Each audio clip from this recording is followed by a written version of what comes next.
Salut, bonjour, bonsoir, j'espère que vous allez bien. Moi, je me porte super bien. Alors, bienvenue sur ma chaîne YouTube, bienvenue sur cette nouvelle vidéo. Je me prénomme Micheline. Alors, aujourd'hui, nous allons parler de l'entrepreneuriat.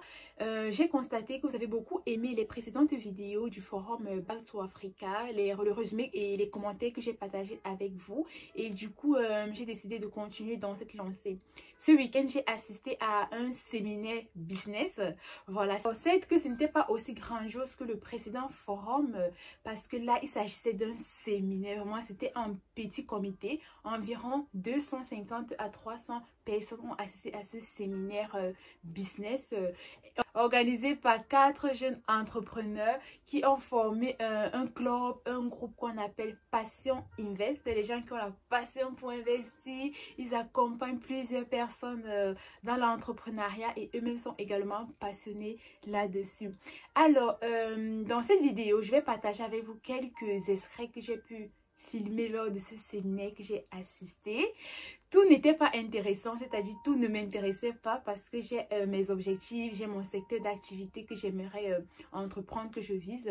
Mais le fait pour moi d'assister à ces différents séminaires, à ces différents forums qui parlent de l'entrepreneuriat, c'est pour plusieurs raisons. La raison pour laquelle moi j'assiste à ce genre de séminaires, déjà, c'est que j'aime beaucoup marcher, j'aime beaucoup les balades, les découvertes, les voyages. Mais là, il ne s'agit pas de ça. L'autre, là, j'ai arrêté ça. Maintenant, je vais me concentrer sur le business. Alors, du coup, j'assiste à ces différents types de séminaires pour plusieurs raisons.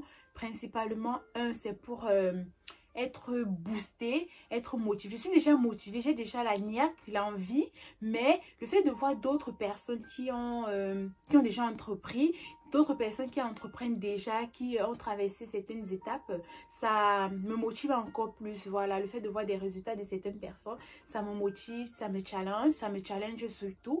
Et deuxièmement, c'est pour avoir du réseau. Le réseau, c'est très important, mais ça veut dire c'est primordial même. Je ne peux pas de nos jours vivre sans réseau ou bien faire un business ou bien entreprendre sans avoir ton réseau, ton propre réseau.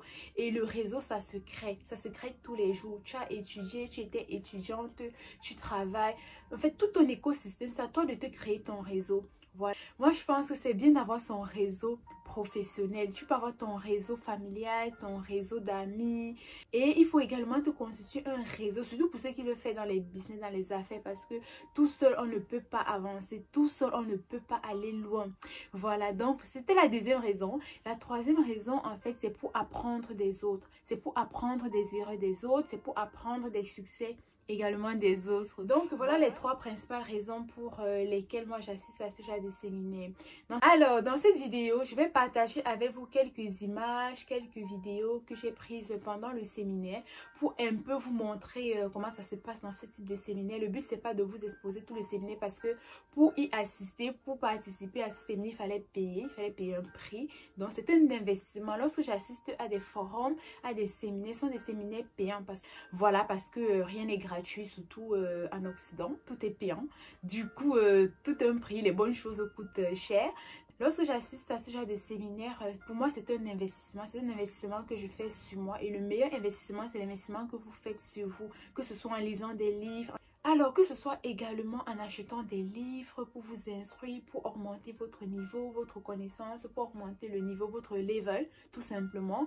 Et ou bien en achetant des formations, en suivant des formations, en achetant des coachings et des formations bien précises avec un but précis.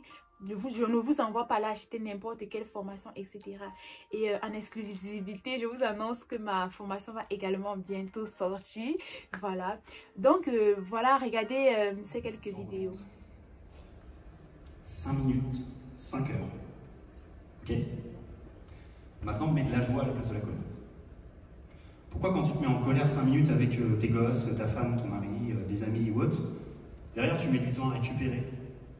Et puis en fin de journée, bah, le lendemain, c'est toujours pareil. Sauf que quand tu te couches avec de la colère. Donc le corps, il fait quoi? Il dit putain, je veux te dégager cette colère. Sauf que si tu dégages pas correctement cette colère, qu'est-ce qu'elle fait? Bah, elle reste en toi. Parce que les mots MOTS se transforment en mots MAUX. Puis derrière, t'as un cancer. Je schématise, hein. Mais c'est un peu ça. C'est gérer tes émotions et c'est parfait. Je vous ai montré tout à l'heure comment tu peux hacker ton cerveau pour aller mieux. Très simple. Et du coup, ton corps a besoin que tu prennes soin de lui, si tu veux qu'il prenne soin de toi. C'est aussi simple que ça. Dernière phrase qu'il faut vraiment retenir, personne ne peut faire les choses à ta place. Ok?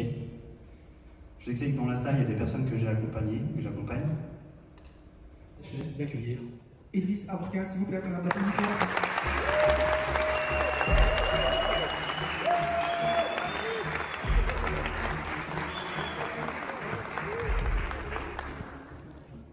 Merci beaucoup, vous m'entendez bien? Oui. Ok, le sujet de cette conférence est simple et c'est une nouvelle version des conférences. Et le sujet principal, c'est que l'abolition de l'esclavage était le grand enjeu du 19e siècle. L'abolition de l'apartheid était le grand enjeu politique du 20e siècle. Ça allait des ghettos jusqu'à l'Afrique du Sud. L'abolition de l'apartheid plus la ségrégation aux États-Unis était le grand enjeu du 20e siècle. Et l'abolition du déchet sera l'enjeu du 21e siècle. Il faut qu'on sorte du 21e siècle dans un monde où la notion même de déchet n'existera pas, où les déchets appartiendront au musée. La prochaine fois qu'on voudra montrer des déchets à ses enfants, on les emmènera au musée. « Oh, regarde, papa, une canette de crocs !»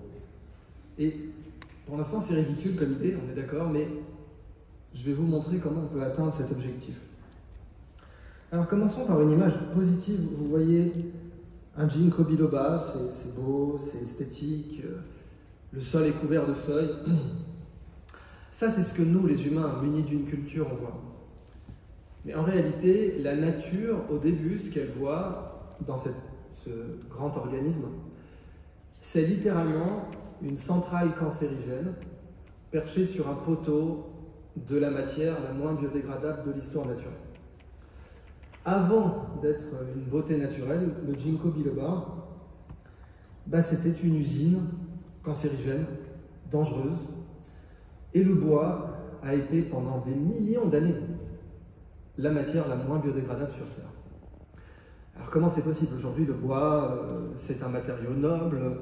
En art déco, on utilise du palissandre ou d'autres bois précieux pour faire des bureaux. Elon Musk est un grand fan d'art déco, il voudrait décorer ses bureaux de cette façon. Et puis, comment c'est possible que le bois, à une époque, on va commencer par le bois, ait pu être un déchet?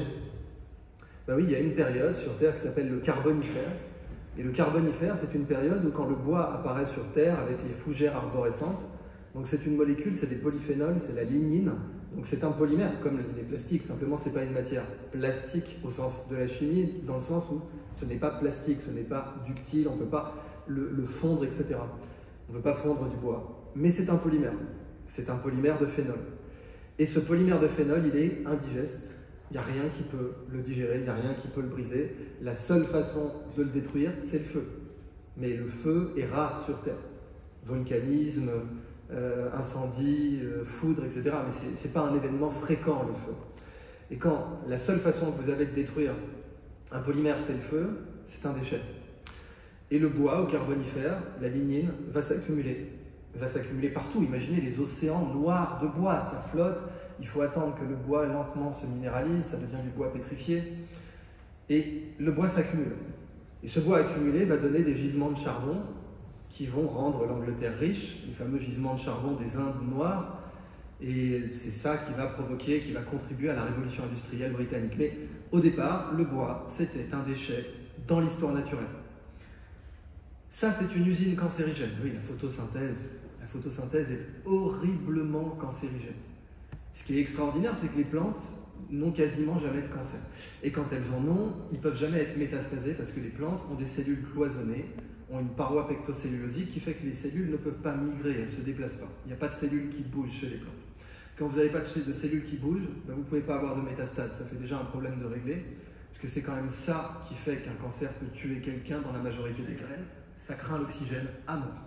Et donc avoir une existence multicellulaire avec de l'ARN, ce n'est pas possible, sauf si vous faites des biofilms, sauf si ce sont des communautés. Et l'apparition de l'ADN, l'ADN évolue pour résister à l'oxygène. Donc il se protège dans un noyau chez les eucaryotes, et son squelette, c'est du désoxyribose pour se protéger des attaques de l'oxygène. Et il est double brin, encore plus pour pouvoir avoir un meilleur système de réparation, un meilleur système de redondance du signal, et puis ça ouvre la voie à la reproduction sexuée. Ce en parlant de quoi, le ginkgo biloba n'est pas un angiosperme, c'est pas une plante à fleurs, mais il y a un mâle et une femelle, et les ginkgo femelles sentent extrêmement mauvais, puisqu'en fait les ovaires de ginkgo biloba ont une odeur très très caractéristique, c'est pour ça que quand on les plante, il faut faire très attention, dans les villes en particulier. Mais pourtant, c'est une beauté, celui-là a 1400 ans, 1400 ans, et c'est un monument végétal. Alors comment on passe d'un déchet à un monument végétal? C'est toute la question de cette conférence. Et la première leçon dès la première slide, c'est qu'en biologie, la notion de déchet n'existe pas. Alors en fait, elle existe puisque ce ginkgo biloba, le bois, a été un déchet. Qu'est-ce que c'est qu'un déchet? C'est quelque chose que personne ne peut manger en biologie. Quelque chose qui est biologique et que personne ne peut manger, c'est un déchet. L'oxygène, c'est un déchet. L'oxygène, c'est un poison. Il n'y a que 20% d'oxygène dans l'atmosphère. Heureusement, on a vécu une période sur Terre où il y avait beaucoup plus d'oxygène dans l'atmosphère, jusqu'à 40%. Les libellules faisaient la taille d'un ballon de basket, même encore plus gros. Parce que quand vous avez autant d'oxygène, les insectes qui respirent par des pores, par des trous dans leur exosquelette, peuvent diffuser l'oxygène à travers une bien plus grande surface, à travers un bien plus grand volume, et les insectes peuvent être énormes. Et on avait donc des libellules énormes. Les libellules, au passage, en biologie, ce sont encore aujourd'hui les organismes qui ont le plus fort taux de prédation. Quand une libellule part en chasse, sa proie n'a que 5% de chance de lui échapper. 5. Pour un lion, c'est 80. Une proie a 80% de chance d'échapper à un lion, 5% de chance pour une libellule. Quand vous aviez une libellule comme ça devait être quelque chose d'assez épique. Mais aujourd'hui, il n'y a que 20% d'oxygène dans l'atmosphère, 19-18. Et pourtant, c'est un oxydant. Oxydé, c'est l'oxygène. Quand l'oxygène est apparu sur Terre, l'événement géologique s'appelle la grande oxygénation. On peut le dater parce qu'on voit de la rouille apparaître sur Terre. La rouille a l'odeur du sang. Quand vous sentez de la rouille, c'est la même odeur que le sang, c'est normal, le sang contient de l'hémoglobine oxydée. C'est ça qui lui donne son odeur caractéristique. Eh bien, pendant la grande oxygénation, effondrement de la biodiversité sur Terre. Quand l'oxygène apparaît sur Terre, tout s'effondre, parce que l'oxygène est un poison. Et ce sont les cyanobactéries, spiruline aujourd'hui, qui font apparaître l'oxygène sur Terre, et c'est un poison cancérigène. C'est juste qu'il n'y a pas de vie multicellulaire, alors il n'y a pas de cancer à l'époque, mais c'est un poison cytotoxique. Et dans ce poison cytotoxique va naître l'opportunité d'évoluer, parce que l'oxygène endommage les acides nucléiques, donc il crée plus d'erreurs, et à partir des erreurs, l'évolution s'accélère. Alors, j'espère que vous avez appris de ces quelques extraits que j'ai partagés avec vous. Et j'aimerais, entre guillemets, partager avec vous le fait que ces 4 entrepreneurs qui se sont regroupés pour créer leur projet, leur business, etc. Moi, j'apprécie beaucoup parce que, en fait, lorsque tu es entrepreneur, lorsque tu veux entreprendre, c'est difficile d'entreprendre seul, surtout dans les débuts. Donc, je trouve que c'est très bien de s'associer avec 1 ou 2 personnes pour lancer son business, pour lancer son activité. Des personnes qui partagent tes valeurs, des personnes de confiance, parce qu'ensemble, on va plus loin. Et ensemble, de fois, on va plus vite. C'est-à-dire, si tu es seul, tu veux entreprendre. Généralement, lorsqu'on veut entreprendre, tout au début de l'entrepreneuriat, on n'a pas assez de financement, beaucoup de financement. Même si on a beaucoup de financement, si on les gère mal, on peut rapidement couler, on peut rapidement se casser la figure. Donc, en entreprenant avec 1 ou 2 personnes ou 3 personnes, vous seriez complémentaires. Ton collaborateur ou ton partenaire d'affaires peut voir un sujet sous un angle que toi, tu n'as pas vu. Ou bien ton partenaire d'affaires peut avoir telle qualité et toi, tu as telle qualité et vous êtes complémentaires. Tes défauts à toi peuvent être des qualités de ton collaborateur, de ta collaboratrice. Et ensemble, vous allez bien lancer le projet. Le business va décoller rapidement parce que lorsqu'on est entrepreneur, surtout au début, tu es obligé de tout faire. Tu es ton expert comptable, c'est toi qui fais ton marketing, c'est toi qui fais ta distribution, c'est toi qui réfléchis pour créer le produit, c'est toi qui fais. Ce que je viens de dire là, c'est d'une manière générale. C'est qu'il y a des exceptions et des spécificités en fonction du type de business. Voilà. Alors, durant tout ce séminaire, il y a 2 thématiques qui m'ont le plus marqué et intéressé. Le premier sujet, c'était la spiritualité. Je me suis dit, la spiritualité vient chercher quoi dans le business? Mais franchement, c'est le premier sujet qui m'a le plus marqué. Ça parlait de la spiritualité. Chacun a sa spiritualité, oui, c'est pas le débat. Mais en fait, moi, j'ai retenu que ce que tu fais doit être aligné avec toi, avec ta personnalité. Et l'alignement corps, âme, esprit. Et vraiment, ça m'a beaucoup marqué parce que lorsque l'intervenant était en train d'intervenir, il a donné plusieurs exemples et je me suis sentie concernée par un exemple en particulier. C'est comme s'il parlait de moi. Et en gros, il expliquait que ce que tu es à l'intérieur, c'est ça que tu dégages à l'extérieur. Là, j'utilise mes mots, je ne peux pas utiliser exactement ces mots. Et que des fois, le corps nous envoie des signaux et des fois, on fait semblant d'ignorer ces signaux-là. Franchement, c'était très fort. Le corps nous envoie des signaux, des petits bobos par-ci, des petits bobos par-là. Quand le corps ne se sent pas bien ou quand tu n'es pas aligné avec toi-même, avec tes valeurs, c'est pas bon, c'est pas bien. Et c'est comme comme ça qu'il a rappelé qu'il faut bien se connaître, connaître ses points forts et ses points faibles. Et du coup, lorsque même pour les salariés, lorsque tu travailles dans des entreprises, tu dois vraiment être à l'aise en entreprise, c'est-à-dire, comment je peux expliquer ça? Tu dois vraiment être à l'aise en entreprise et bien te sentir dans l'équipe, le bien-être au travail, grosso modo, ça compte, c'est important. Si tu te forces ou tu forces ton corps à faire ce que ton corps ne veut pas, à faire ce que toi-même tu n'aimes pas, soit tu peux tomber malade, soit tu peux avoir un burn-out, soit tu peux avoir une dépression. Donc c'est pas bien, c'est pas bien. Faites attention, il faut vous connaître, écoutez votre corps. Franchement, le corps humain, c'est la créature la plus parfaite, le créateur, Dieu le créateur qui a tout créé. C'est la créature le plus parfait, franchement. C'est juste extraordinaire le fonctionnement du corps humain. Voilà. Et la deuxième thématique qui m'a le plus marqué, c'était cette thématique-ci. De millionnaire à SDF. Le chemin courant, beaucoup médiatisé, beaucoup prêché, c'est comment sortir de la pauvreté, comment devenir millionnaire, comment devenir milliardaire. Mais rarement, moi c'était ma première fois en tout cas, de savoir qu'on peut quitter de millionnaire à SDF, qu'on peut quitter d'en haut pour en bas. Donc ça m'a fait réfléchir que oui, on cherche à investir, oui, on cherche à entreprendre, mais il ne faut pas oublier le côté que lorsque tu montes, à un moment donné, il faut travailler pour rester en haut, sinon tu vas descendre et tu peux descendre très bas. Et du coup, la thématique était de millionnaire à SDF. C'est un jeune entrepreneur, ingénieur en informatique, je crois. Il a travaillé à Microsoft et du coup, après, il a quitté Microsoft pour aller créer sa propre. C'était une start-up innovante. Ça a eu du succès, mais pas d'un seul coup. Et après 10 ans d'existence, la boîte avait un succès et c'est à ce moment-là qu'elle s'est cassée la figure.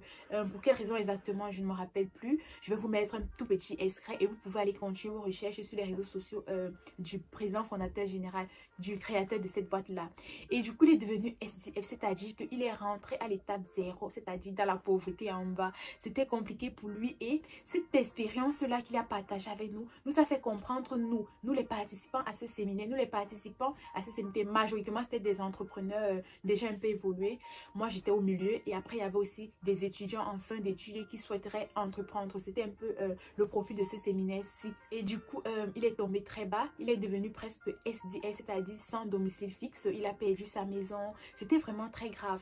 Et grâce à ses amis, il a pu remonter la pente. Grâce à son intelligence et son expérience et son expertise, il a créé une autre boîte. Cette boîte-là encore, waouh! C'est comme ça qu'il a créé cette nouvelle entreprise-ci. Il s'appelle Ismaël. J'espère que j'aurai l'occasion de l'inviter ici parce qu'on a pu échanger quelques minutes. Et j'ai également rencontré Monsieur André. Je suis trop contente. Je savais pas que j'allais le rencontrer là-bas. On a également échangé de contacts. Donc, c'est comme ça qu'il faut créer son réseau. Si tu veux entreprendre, si tu fais le business, si tu veux entrer dans le monde des affaires, c'est grâce à la persévérance, à sa résilience et surtout la passion de son domaine, la passion de ce qu'il fait, qu'il a pu remonter la pente et créer une nouvelle entreprise. C'est pas évident de quitter de millionnaire à SDF et de créer encore une autre entreprise. Normalement, quelqu'un de normal ne va même plus se lancer dans l'entrepreneuriat. Il va retourner dans le salariat parce que mieux je m'en vais faire mes 35 heures par semaine, mes 152 heures par mois. À la fin du mois, j'ai mon salaire, mes 2500 ou 3000 euros et je reste tranquille, quoi. Mais il s'est relancé dans l'entrepreneuriat. Donc, son parcours m'a beaucoup inspiré et je pense que ça parlait à beaucoup d'autres personnes qui étaient là. J'ai bien connecté avec les étudiants de la Sorbonne, avec des entrepreneurs de d'autres domaines. C'était juste magnifique. Voilà un petit extrait.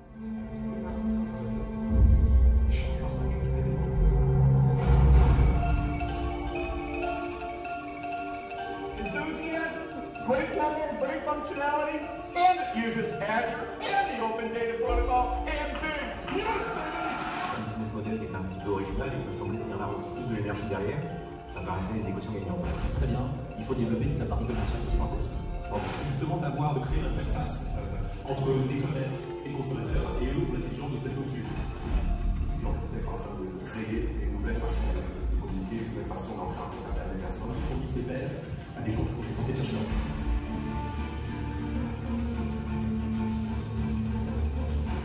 Almost impossible now just to arrange a meeting. It takes a week of preparation and a lot of stress and dozens of emails flying back and forth just to arrange an hour where a few people can meet. That's why iDispo was developed.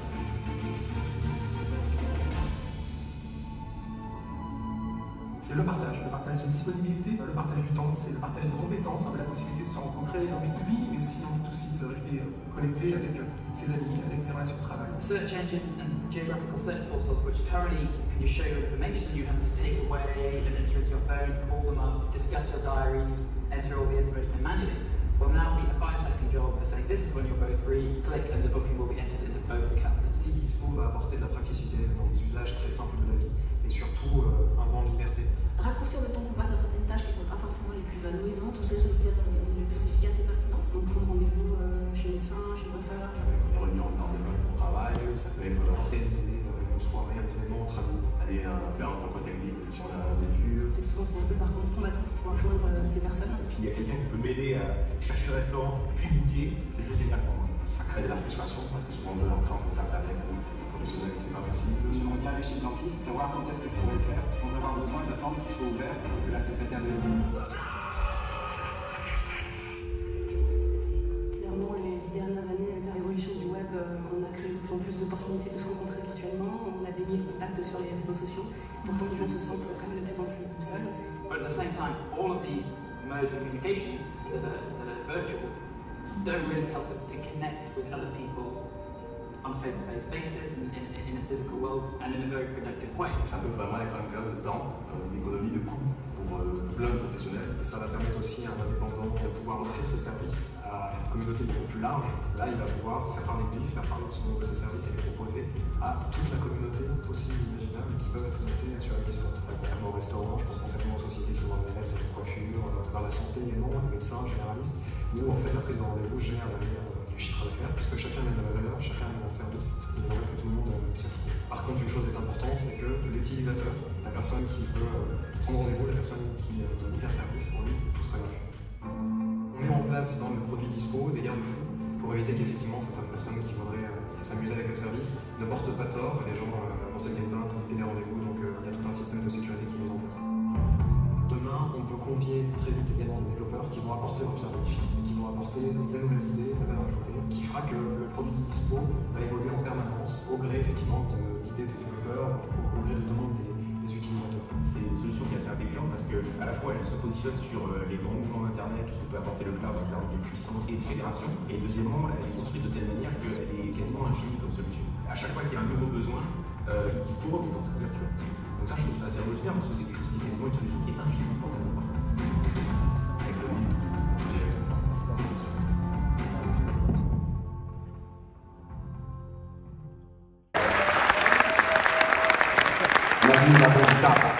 merci de partager ce temps avec nous. Lorsque Kylian a mis ce titre, bon, c'est quand même choqué ça. Il faut le prendre au premier degré parce que je dis merci d'avoir la chance aussi à des amis, à tous les amis par rapport à ceux qui sont vraiment en situation difficile. Donc là, c'était vraiment pour faire un peu chaud parce que j'aime bien le premier degré et je me suis dit comment parler d'un sujet qui est comme ça, de ce qu'on peut caractériser d'échec, souvent dans l'entrepreneuriat, comment on peut en parler avec de l'humour, avec l'authenticité et un retour, en tout cas pour moi, lorsque après 10 ans d'aventure, de cette expérience vraiment géniale, je vais essayer de le raconter très rapidement. Le fait, justement, d'en parler, a été une première guérison vers la prochaine aventure, dont on va parler tout à l'heure sur le Oneness. Donc cette présentation, je me suis dit, bon, ça va être un peu, voilà, vraiment un partage, comme cet article, qui était plus une découverte, qui est un partage sur l'entrepreneuriat finalement, c'est des hauts et des bas, donc je n'ai même pas envie d'appeler ça comme de l'échec. Pour moi, je dis c'est un voyage. Dans ce voyage, il y a des turbulences, et souvent quand la turbulence peut être très forte, il peut y avoir un crash.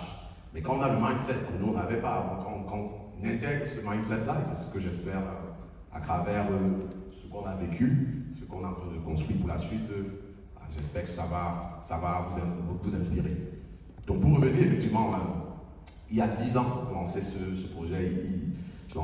voilà, c'était tout pour cette vidéo, pour ce bref résumé du séminaire business organisé par Passion Invest. Voilà, n'oubliez pas de liker, de partager, de mettre en commentaire tout ce que vous avez à mettre, à me dire. Et si vous voulez me contacter pour n'importe quel sujet, que ce soit l'orientation scolaire, que ce soit l'entrepreneuriat. Merci beaucoup de m'avoir écouté jusqu'à la fin et à la prochaine vidéo. Tchuss!